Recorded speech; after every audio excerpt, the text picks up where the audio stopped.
السلام علیکم، میرا نام ڈاکٹر ذیشان احمد رضا ہے اور میں اینڈرولوجسٹ اور اینڈوجرولوجسٹ ہوں۔ ویریکوسیل سیریز کی ایک اور ویڈیو کے ساتھ میں آپ کی خدمت میں حاضر ہوں۔ جو میں نے پچھلی ویڈیوز اپلوڈ کی اس کا کافی اچھا رسپانس آیا اور میکسیمم لوگوں نے جو مجھ سے ایک ہی کویشچن کیا ہے، ویسے تو کافی سارے کویشچن کیے ہیں لیکن جو ایک کامن کویشچن تھا جو سب سے زیادہ لوگوں نے پوچھا وہ یہ تھا کہ ویریکوسیل کو ڈیل کرنے کا سب سے بہترین آپریشن کون سا ہوتا ہے۔ تو میں نے سوچا کہ اس ویڈیو کو بنانے کے ساتھ میں اس چیز کا آپ کو افیکٹولی آنسر دے سکوں۔ تشخیص کے بعد جو اگلا مرحلہ ویریکوسیل کے اندر آتا ہے، ویریکوسیل کی مینجمنٹ میں آتا ہے، وہ یہ ہوتا ہے کہ ویریکوسیل کی سرجری کا کون سا بہترین طریقہ ہے جس کو اپنایا جا سکے اور اس کے نتیجے میں ویریکوسیل کی سرجری کے نتیجے میں بیماری افیکٹو طور پہ ختم ہو جائے۔ اس کے علاوہ ویریکوسیل کی صورت میں جو نقصانات ہو گئے ان نقصانات کا ازالہ ہو جائے اور جتنے مطلوبہ نتائج ہیں وہ حاصل کیے جا سکیں۔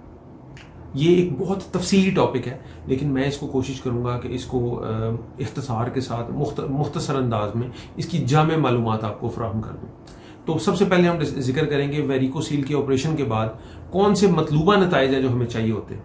ویریکوسیل کے مرض کی صورت میں وینز بالکل ڈیمیج ہو جاتی ہیں، وینز ڈیلیٹ ہو جاتی ہیں، ناکارہ ہو جاتی ہیں، بلڈ فلو کو افیکٹولی دل کی طرف واپس نہیں لے کے جا سکتی۔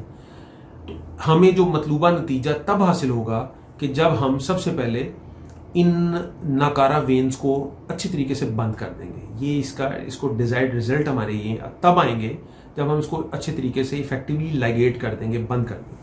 دوسری چیز یہ ہے کہ اس بند کرنے کی صورت میں جو وہ گندا خون کا فلو واپس گولیوں کی طرف آ رہا ہے جسے دل کی طرف جانا چاہیے، وہ گندا خون کا فلو رک جاتا ہے۔ اور اس کے علاوہ جو گولیوں اس خون کے آنے کی وجہ سے جو گولیوں میں فری ریڈیکلز ہوتے ہیں، اس کے علاوہ جو ٹیمپریچر ہے اور جو پریشر بڑا ہوتا ہے گولی کے اوپر، وہ پریشر بالکل ٹھیک ہو جاتا ہے۔ دوسری چیز جو ہم دیکھنا چاہیں گے اس کی صورت میں جو ہماری ایکسپیکٹیشن ہے اس کے سلسلے میں، وہ یہ ہے کہ اگر ایک پیشنٹ درد کے لیے اپنے ویریکوسیل کا آپریشن کرا رہا ہے تو اس درد کی صورت میں اس درد کو ٹھیک ہونا چاہیے۔ اور تیسری چیز جو سب سے اہم ہے وہ یہ ہے کہ اگر کوئی مریض کا ٹیسٹوسٹرون لو ہے اور اس کی صورت میں اس کی جنسی جس کو لیبیڈو کہتے ہیں، سیکشل ڈیزائر وہ کم ہو گئی ہے، جنسی رجحان کم ہو گیا ہے، تو اس صورت میں اس کا ٹیسٹوسٹرون بھی نارمل ہونا چاہیے۔ تو یہ ہمارے ڈیزائرڈ رزلٹ ہیں جو کسی بھی آپریشن کرنے کی صورت میں ہمیں چاہیے ہوتے ہیں۔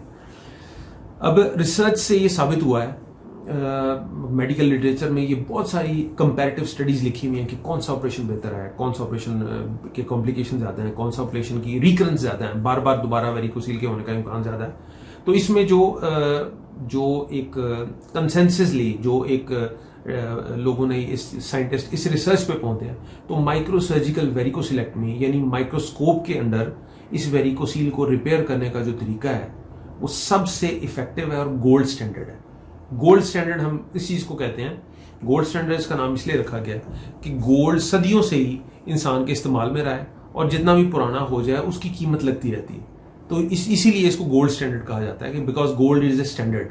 تو اس کو گولڈ سٹینڈرڈ کہتے ہیں، اس کو مائکرو سرجیکل ویریکوسیلیکٹمی کہتے ہیں۔ تو جو ریسرچ میں یہ چیز میں بتا رہا تھا آپ کو جو دیکھی گئی ہے وہ یہ ہے کہ اگر ہم 100 مریض جن کے ویریکوسیل ہو اور اس کے نتیجے میں ویریکوسیل کی علامات آنے شروع ہو جائیں اور ویریکوسیل ان کو تنگ کرنی شروع ہو جائے، درد کرنا شروع ہو جائے، انفرٹیلیٹی ہو جائے، تو اگر ہم 100 مریضوں میں سے 100 کو چھوڑ دیں اور ان کا کوئی علاج نہ کریں یا جو ٹوٹکے نکلے ہوئے آج کل وہ استعمال کرتے رہیں تو 100 میں سے کسی ایک میں 1 یا 2% لوگوں میں پریگننسی ہو سکتی ہے یا کسی 1 یا 2% لوگوں میں وہ درد خود بہت ٹھیک ہو سکتا ہے۔ ادروائز یہ ویریکوسیل کا مرض جب ایک دفعہ ہو جائے تو اس کو آپریٹ نہ کرایا جائے تو یہ پروگرس کرتا رہتا ہے۔ میں نے یہ دوبارہ بتایا ہے کہ ہر ویریکوسیل کو آپریٹ نہیں کرنا، جو ویریکوسیل علامتیں دینے لگ جائے اس کو آپریشن ضروری ہوتا ہے اور وہ گولڈ سٹینڈرڈ مائکرو سرجیکل ویریکوسیلیکٹمی ہے۔ تو اس کو میں یہاں ختم نہیں کروں گا، پہلے میں آپ کو باقی پروسیجرز اور ان کے بارے میں کچھ بتا دوں تاکہ ہماری چیزیں زیادہ واضح ہو جائیں اور چیزیں زیادہ کلیئر ہو جائیں۔ اس میں 2 پروسیجرز جو ہیں وہ ہیں جو آج کل بہت سارے لوگ جس کا کلیم کرتے ہیں۔ جو پہلے 3 پروسیجرز ہیں یہ وہ تھے جو کہ بہت پہلے ہوا کرتے تھے 1980s کے اندر، بلکہ اس سے بھی پہلے جو پروسیجر ہوتا تھا اس کو کہتے تھے ہائی لیگیشن یا لیپروسکوپک ہائی لیگیشن۔ دونوں بالکل ایک چیزیں ہیں، لیکن ایک پروسیجر ہے جو اوپن کر کے کرتے ہیں، دوسرا پروسیجر ہے، دوسرا آپریشن کا طریقہ ہے جو لیپروسکوپ سے کیا جاتا ہے. تو جہاں ہرنیا والی جگہ ہوتی ہے یہاں پہ کٹ لگا کے سارا پیٹ اوپن کرتے ہیں، اتنا سا کٹ ہوتا ہے، اب یہ کہہ لیں 2 انچز کا کٹ، اس کے ساتھ پیٹ کو اوپن کر کے اس کے اندر سے خون کی ویسلز کا جو نالیاں اس کے صرف ایک گروپ کو، جسٹ 1 گروپ، اس کے ایک گروپ کو بند کر دیتے ہیں. یہ میں آپ کو آگے چل کے بتاؤں گا کہ اس کے 6 گروپس ہوتے ہیں، جن 6 گروپس میں سب کو ایڈریس ہونا چاہیے، سب کو ہم نے بند کرنا چاہیے. تو اس میں صرف ایک گروپ کو بند کرتے ہیں، جو مین بڑا گروپ ہوتا ہے اس کو بند کر دیتے ہیں، اور باقی سارے گروپس یوں ہی کھلے رہتے ہیں ویسلز کے، جن کے مختلف نام ہیں، میں بھی آپ کو آگے چل کے ویڈیو میں بتاؤں گا. اس کی صورت میں پہلے تو پیٹ بھی کٹتا ہے، اس میں جو ایک وین ہے اس کو بند کرتے ہیں، اس میں ہاسپٹل سٹے تھوڑا سا زیادہ ہوتا ہے، اور آف کورس اس میں ظاہر آپ کی پیٹ کی بیلی ایک دفعہ کھل جاتی ہے. اس کے جواب میں جو دوسرا پروسیجر اس کے بعد ایجاد ہوا اس کو لیپروسکوپی کہتے ہیں. سیم پروسیجر لیپروسکوپی کے ساتھ ہوتا ہے، یعنی کیمرہ ڈال کے خون کی نالیوں کو افیکٹولی کلوز کر دیتے ہیں، بند کر دیتے ہیں. خون کی نالیاں وہی والا جو گروپ ہے جو پہلے اوپن سے بند کرتے ہیں، پھر وہ لیپروسکوپ کے ذریعے بند کر دیتے ہیں. تو یہ دونوں کم و بیش ایک جیسے ہیں.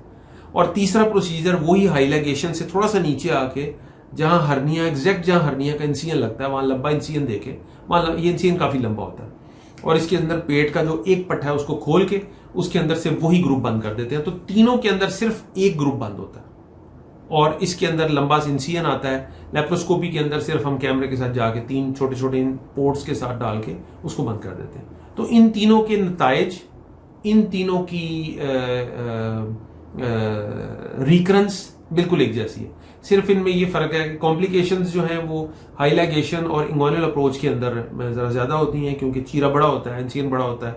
اور دوسرا والا جو لیپروسکوپی ہے اس میں یہ ہے کہ بندہ 6 گھنٹے بعد یا 10 گھنٹے بعد گھر چلا جاتا ہے. لیکن پرابلم یہ ہے کہ ایڈریس صرف ایک ہی وین ہوتی ہے. اب جو آج کل بہت زیادہ ایک کمرشلی ایک پروسیجر ہو رہا ہے ویریکوسیل کی ریپیئر کے لیے، اس کو ایمبولائزیشن کہتے ہیں. بیسک کمپیریزن جو ہے وہ بیسیکلی ایمبولائزیشن اور مائکرو سرجری کا. میں نے اس لیے ان دونوں کو آخر میں رکھا ہے کہ اس کا ہم کمپیریزن اینڈ پہ کر سکیں. ایمبولائزیشن بھی ایک طریقہ ہے جس سے علاج لوگ کرتے ہیں. ایمبولائزیشن عام طور پہ انٹرونشن ریڈیالوجسٹ کرتا ہے. یہ سرجن نہیں ہوتے، یہ انٹرونشن ریڈیالوجسٹ ہوتے ہیں. جیسے الٹراساؤنڈ، جو ریڈیالوجسٹ وہ ہوتے ہیں جو الٹراساؤنڈ وغیرہ کرتے ہیں. اس میں طریقہ یہ ہوتا ہے کہ الٹراساؤنڈ کے ذریعے خون کی جو نالی ٹانگ کے اندر سے گزر رہی ہے جو دل کی طرف جا رہی ہے اس کو پنکچر کرتے ہیں. پنکچر کر کے جس طرح اینجیوگرافی میں اس میں کیتھیٹر ڈالتے ہیں اسی طریقے سے اس کے اندر ایک کیتھیٹر کینولا ڈال دیتے ہیں. اس کے بعد اس کے اندر کنٹراسٹ ڈالتے ہیں، جو سی ٹی اسکین والا کنٹراسٹ ہوتا ہے، جو باقی اسٹڈیز میں کنٹراسٹ استعمال ہوتا ہے، وہ کنٹراسٹ ڈالتے ہیں. وہ کنٹراسٹ سارا کا سارا دل کی طرف جا کے باقی باڈی میں جا کے اس سسٹم کو یہ آؤٹ لائن کر دیتا ہے. اس کے آؤٹ لائن کی بات پتہ لگ جاتا ہے کہ کس جگہ پہ نالی پھولی ہوئی ہے، اور وہ اس نالی کے اندر کوئل یا آپ چھلا کہہ لیں یا آپ رنگز کہہ لیں، وہ رنگز سٹینٹ نما چیز اس کے اندر ڈال دیتے ہیں. لیکن وہ سٹینٹ کی جو ہے وہ کہ کام اور ہے، اس رنگ کا کام اور ہے. تو یہ اس کو جا کے وہاں پہ اس کو وہاں بلاک کر دیتا ہے، اس وین کو وہاں بند کر دیتا ہے. ایک رنگ ڈلتا ہے، 2 ڈلتے ہیں، 3 ڈلتے ہیں، جتنے بھی ڈلتے ہیں وہ اس وین کو پراپرلی اچھے طریقے سے بند کر دیتے ہیں. دس از کالڈ ایمبولائزیشن. اس میں اس کے اب لیکن جب کنٹراسٹ ڈالتے ہیں تو اس میں پھر ساتھ ایکس رے بھی دینا پڑتا ہے، مسلسل ساتھ ایکس رے کی مشین چلتی رہتی ہے. اب اس کے کچھ نقصانات ہیں، وہ نقصانات جو ہیں وہ میں آپ کو تھوڑا سا بتانا چاہوں گا. ان کے جو سب سے پہلا جو پریشانی کی بات ہو سکتی ہے وہ یہ ہے کہ ٹانگ کی جو مین بڑی نالی ہے اس کو پنکچر کرنا پڑتا ہے. اس کو پنکچر کرنے میں اس کا ڈیمیج ہو سکتی ہے. خون کی بڑی نالی اگر ٹانگ کی ڈیمیج ہو جائے، جو جس کو فیمورل وین کہتے ہیں، تو اس کی ظاہرہ کمپلیکیشنز ہو سکتی ہیں جس کے نقصانات آگے مزید بھی ہو سکتے ہیں. دوسری چیز جو اس میں کی جا سکتی ہے، وہ جو زیادہ میری نظر میں زیادہ ایک پرابلمیٹنگ ہے، وہ یہ ہے کہ اس کے اندر ہم جو کنٹراسٹ ڈالتے ہیں، جو ریڈیالوجسٹ کنٹراسٹ ڈالتا ہے، وہ کنٹراسٹ جو ہے وہ الرجی بھی کر سکتا ہے. وہ کنٹراسٹ جو ہے وہ اگر اس کی الرجک ریئیکشنز جو ہیں وہ بڑے رپورٹڈ ہیں، اس کے اندر جسم پہ خارش ہو سکتی ہے پوری باڈی کے اندر، وہ کہیں بھی جا کے کوئی اینافیلیکٹک شاک بھی کر سکتا ہے. تو آپ کو کنٹراسٹ بھی اس میں ڈالنا پڑتا ہے، تو کنٹراسٹ کا ایکسپوجر بھی ہوتا ہے. تیسرا یہ ہے کہ اس کے پروسیجر کے دوران مسلسل ایکس رے مشین چل رہی ہوتی ہے. گولی ٹیسٹیز جو کہ پہلے ویریکوسیل کی وجہ سے ڈیمیجڈ ہے، اس کو ایکسیسو ریڈیشن ایکسپوجر ہوتا ہے. تو یہ تیسری چیز ہے جو اس کے اندر ٹربلنگ ہوتی ہے. اور اس کے بعد یہ ہے کہ یہ فورتھ ون ہے کہ اس میں پھر پرابلم وہی ہے کہ یہ صرف ایک ہی چیز کو ایڈریس کرتے ہیں, یعنی یہ صرف ایک ہی وین کے اس گروپ کو ایڈریس کرتے ہیں, باقی 4-5 وینز کے جو گروپ ہیں وہ ویسے ہی رہ جاتے ہیں, انٹریٹڈ رہ جاتے ہیں. ایک اور اس کے اندر پرابلم آتی ہے, آلدو کہ انٹرونشن ریڈیالوجسٹ کے بہت سارے کام ہیں جو بڑے افیکٹو بھی ہیں, جس میں وہ کافی کامیابی سے کرتے ہیں اس چیز کو, لیکن اس کے اندر اب چونکہ انفرٹیلٹی یہ ہم چونکہ ویریکوسیل کا علاج یا انفرٹیلٹی کے لیے کر رہے ہیں یا ٹیسٹیکولر پین کے لیے کر رہے ہیں, تو ریڈیالوجسٹ کا یہ شعبہ نہیں ہے انفرٹیلٹی. تو وہ چونکہ ریڈیالوجسٹ ہوتے ہیں, نہ وہ انڈولوجسٹ ہوتے ہیں, نہ وہ اینڈویورولوجسٹ ہوتے ہیں, نہ وہ انفرٹیلٹی اسپیشلسٹ ہوتے ہیں, تو ان کو سیمن انالیسس کے بارے میں بہت زیادہ انفارمیشن نہیں ہوتی. ان کے سامنے جسٹ ایک بیمار آیا, بندہ آیا ہے, ایک باڈی ہے جس کے اندر ویریکوسیل ہے, وہ انہوں نے ٹھیک کرنی ہے. اب کس میں ویریکوسیل کرنی ہے یا نہیں کرنی ہے, یہ عام طور پہ آئی ڈونٹ نو کہ خیال رکھا جاتا ہے یا نہیں رکھا جاتا. تو دوسری بات یہ تو ہو گیا کہ اب جو ایک اور مزید جو ٹربلنگ چیز ہے وہ یہ ہے کہ ان کیس اگر ڈیمیج ہو جائے, ان کیس خون کی بڑی کوئی نالی پھٹ جائے پیٹ کے اندر یا ٹانگ کے اندر, تو ان کو فوراً سرجن کو کال کرنا پڑتا ہے, کیونکہ وہ they are not trained surgeons.